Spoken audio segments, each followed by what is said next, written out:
नमस्कार दोस्तों, current affair से जुड़े हुए अति महत्वपूर्ण प्रश्न आपके सामने है। आप इनका उत्तर देने का प्रयास कीजिए। भारत के किस पूर्वोत्तर राज्य में परिवहन क्षेत्र के आधुनिकीकरण के लिए भारत ने विश्व बैंक के साथ 120 मिलियन डॉलर का समझौता किया है?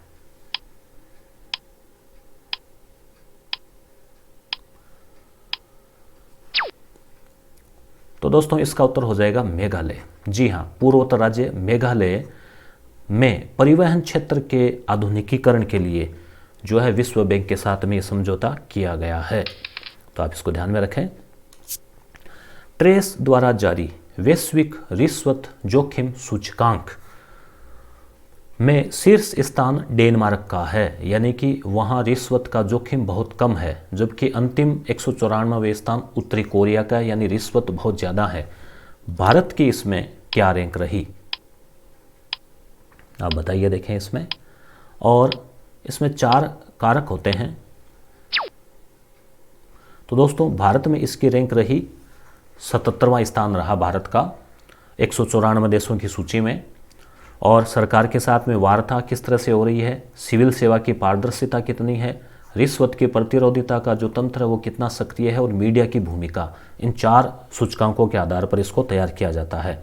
आप अपने उत्तर को नोट करते जाइए, फिर आप मिलान कीजिए 25 में से आपके कितने सही हुए।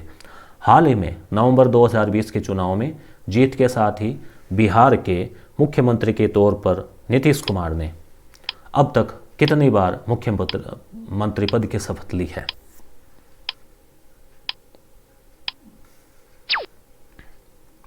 तो दोस्तों, उत्तर हो जाएगा 7 बार। जी हाँ, अब तक 7 बार जो है वो सीएम जो है वो बन चुके हैं। सन 2002 में पहली बार बने थे, और उस सन 2000 में, और उसके बाद में कई बार कुछ दिन रहे, 4 साल रहे, 5 साल रहे, इस तरह से। नेक्स्ट, राज्यपाल फागू चौहान ने भारत के किस राज्य में एक मुख्यमंत्री के साथ भाजपा के 2 उप मुख्यमंत्रियों तारकिशोर प्रसाद और रेणु देवी को पद की शपथ दिलाई? घटना है नवंबर 2020 की।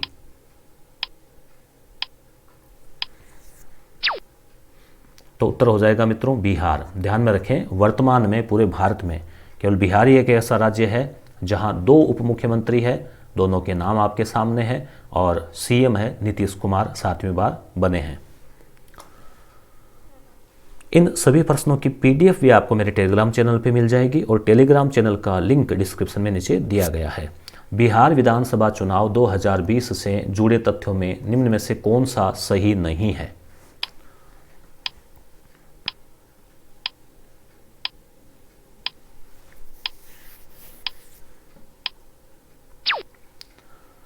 तो इसका उत्तर हो जाएगा ए सही नहीं है, यानी 343 नहीं है। तो कितनी है सीटें वहाँ पे? 243 है।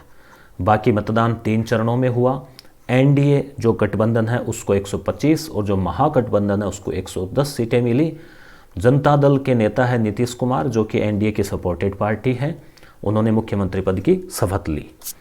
भारत सरकार के कैबिनेट ने 4 नवंबर 2020 को ICT information and communication technology के क्षेत्र में सहयोग हेतु किस देश के साथ एमओयू पर हस्ताक्षर किए? मेमोरेंडम ऑफ अंडरस्टैंडिंग, यानी एक समझौता किया।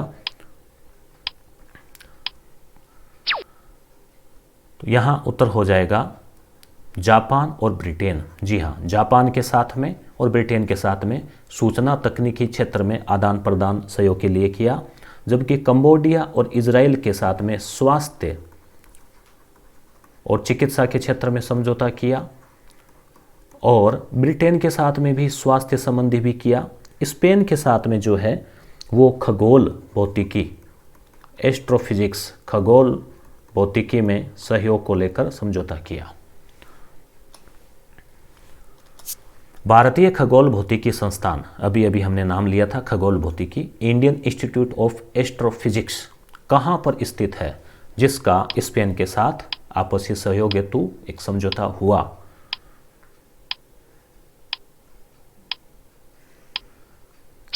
तो उत्तर हो जाएगा इसका बेंगलुरु। बेंगलुरु में स्थित है।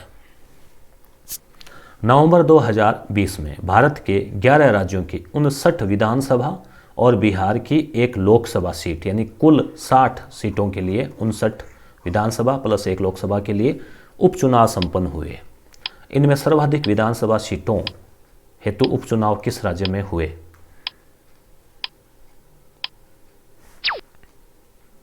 तो उत्तर हो जाएगा मध्य प्रदेश। मध्य प्रदेश में सर्वाधिक 28 सीटों के लिए विधानसभा के लिए उपचुनाव हुए थे।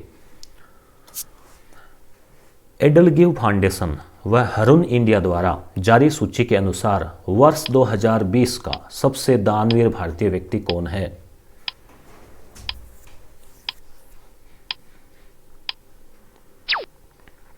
तो दोस्तों इसका उत्तर हो जाएगा अजीज प्रेम जी। इनकी जो कंपनी है उसका नाम है विप्रो। विप्रो के ये फाउंडर है और इन्होंने 7,904 करोड़ रुपए का दान दिया। यानी अगर हम 365 दिन की एक साल की बात करें वित्तीय वर्ष की, तो इस हिसाब से एवरेज उन्होंने 22 करोड़ रुपए प्रतिदिन जो है प्रतिदिन इन्होंने दान दिया। जबकि शिव नाडार जो है ये इन्होंने 795 करोड़ रुपए दान दिया। मुकेश अंबानी ने 458 करोड़ रुपए दान दिए और कुमार मंगलम बिरडा ने 276 करोड़ रुपए पूरे एक साल में दान दिए। तो इस हिसाब से पहला स्थान, दूसरा स्थान, तीसरा स्थान, चौथा स्थान। तो अजीज प्रेम जी को आप जरूर याद रखें। भारत के प्रमुख धनी व्यक्तियों व उनकी कंपनी में कौन सा सही सुमेलित नहीं है? मिलान कीजिए आप।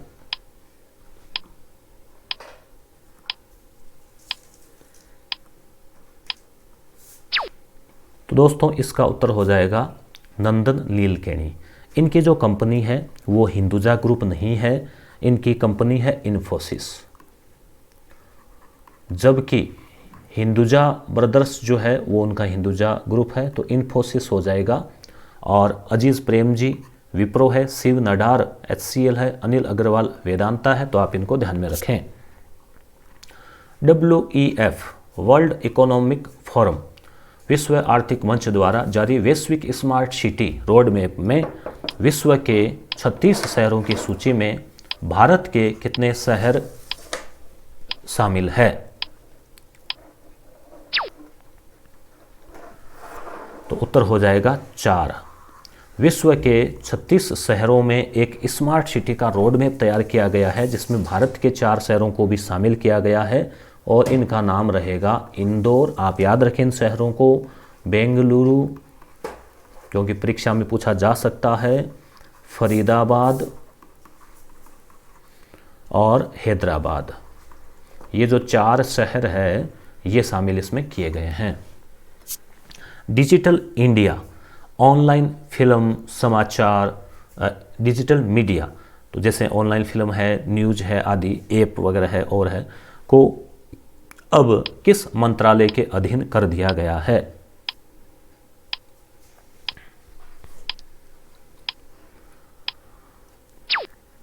तो उत्तर हो जाएगा मित्रों सूचना और प्रसारण मंत्रालय के अधीन कर दिया गया है। गैर लाभकारी संगठन पब्लिक अफेयर सेंटर द्वारा वर्ष 2020 की सूची में राज्यों के सतत विकास के संदर्भ में सर्वोच्च शासन प्रदर्शन किस राज्य का है?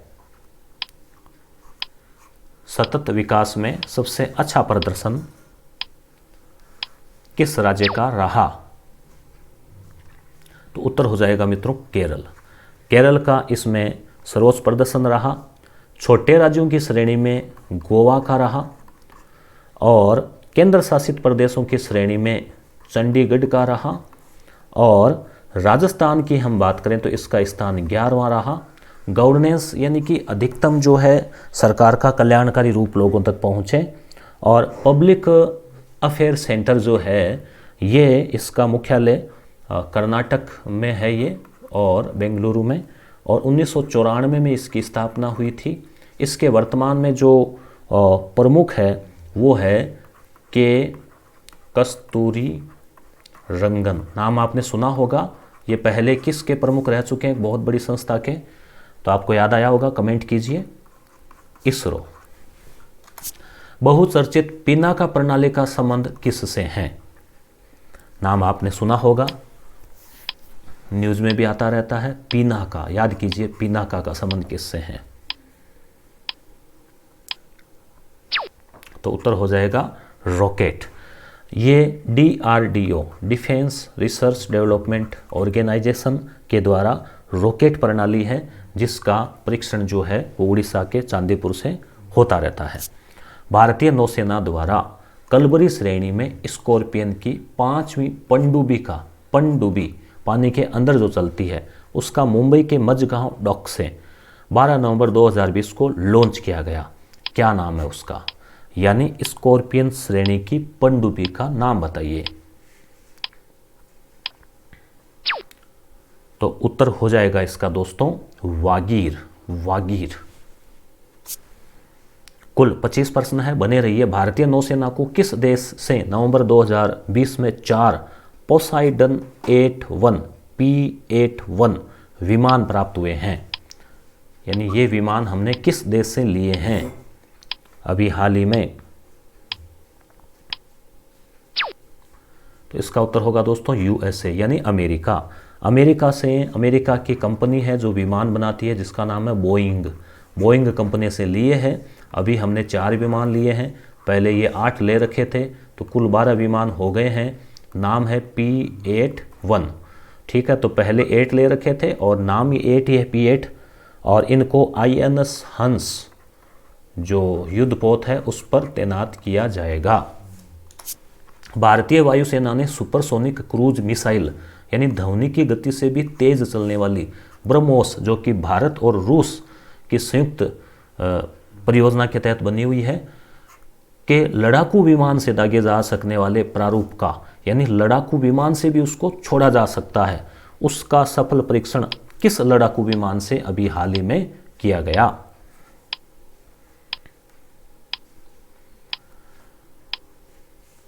तो उत्तर हो जाएगा इसका मित्रों सुखोई MKI-30।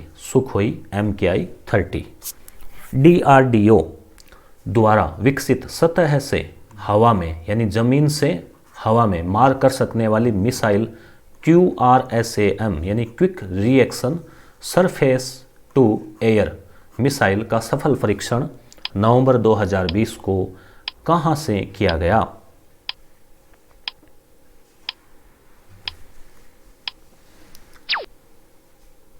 तो इसका उत्तर हो जाएगा दोस्तों चांदीपुर कहाँ है? ओडिशा में बालासोर में जो है चांदीपुर है, जहाँ से परीक्षण होते रहते हैं। और ये जो मिसाइल है इसकी मारक क्षमता है 30 किलोमीटर QRSAM, और ये राडार के भी पकड़ में नहीं आती है। एक बार अगर इसने निशाना लगा लिया तो इसको फिर दुश्मन किसी भी हालत में इसको रोक नहीं सकता, ये अपना निशाना भेदेगी। इसरो ने नवंबर 2020 में पृथ्वी अवलोकन उपग्रह यानी पृथ्वी की निगरानी के लिए EOS अर्थ ऑब्जर्वेशन सैटेलाइट 1 का किस रॉकेट से प्रक्षेपण किया है? प्रक्षेपण यान से किया है, बताइए। इंपॉर्टेंट क्वेश्चन है। दोस्तों उत्तर हो जाएगा इसका PSLV polar satellite launch vehicle C-49, याद रखें 49। और दोस्तों ये जो भेजा गया था EOS रॉकेट, तो रॉकेट में साथ में 9 विदेशी उपग्रह भी भेजे गए, जिसमें से 4 तो अमेरिका के थे।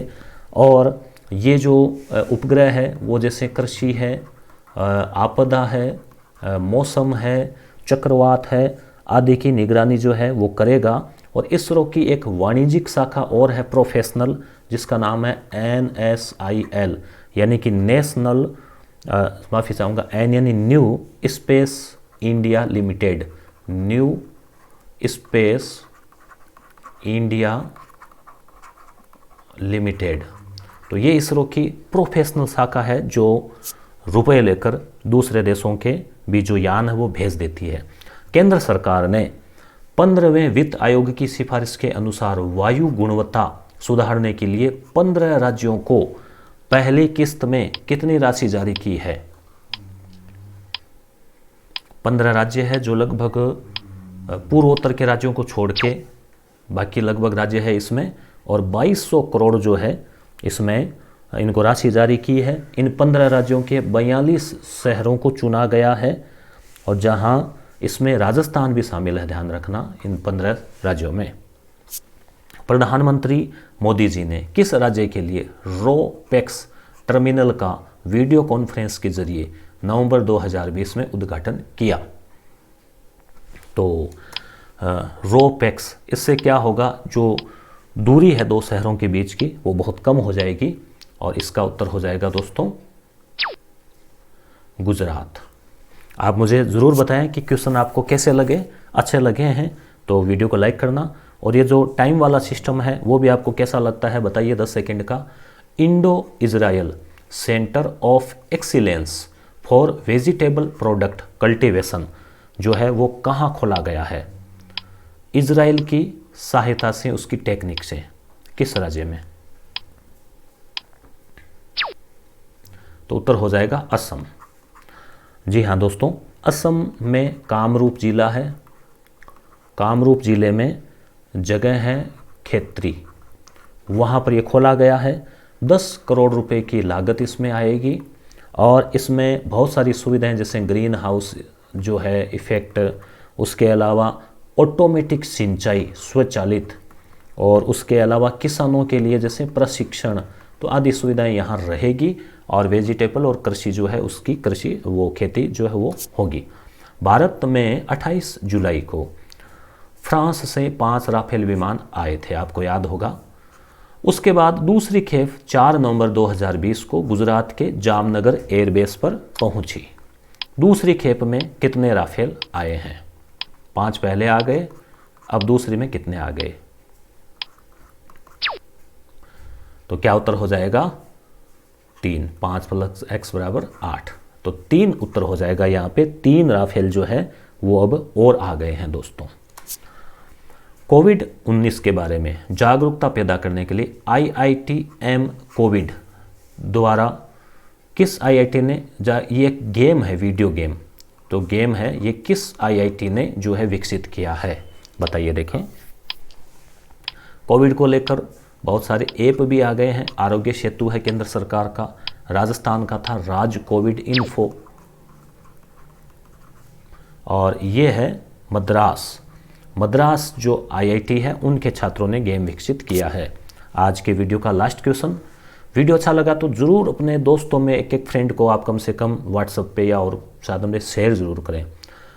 और दोस्तों जल्द ही हम एक ऐप भी लेकर आ रहे हैं जिसमें आपको PDF, वीडियो, बहुत सारी जो चीज़ें हैं वो आपको मिलेगी। सभी 4 पहिया वाहनों के लिए फास्ट टैग क्या होता है? वो एक उस पर कोड वगैरह लगे रहते हैं, तो जैसे हम टोल टैक्स पे रुकते हैं तो उसको सीधा स्कैन करते हैं, तो नया नगद रुपए देने, नया कोई रसीद लेनी, सीधा QR कोड की तरह स्कैन किया और तुरंत गाड़ी रवाना। तो किस तारीख से अनिवार्य कर दिया गया है फास्टैग को? तो दोस्तों इसका उत्तर हो जाएगा नया साल। 1 जनवरी 2021 से सभी वाहनों के लिए फास्टैग अनिवार्य कर दिया गया है। तो मुझे उम्मीद है कि आपको वीडियो अच्छा लगा होगा, क्वेश्चन अच्छे लगे होंगे। मिलते हैं अगले वीडियो में ऐसे क्वेश्चन के साथ। चैनल को सब्सक्राइब जरूर कर लेना। प्लेलिस्ट में जाके मेरे और भी वीडियोज़ आप देख सकते हैं। धन्यवाद।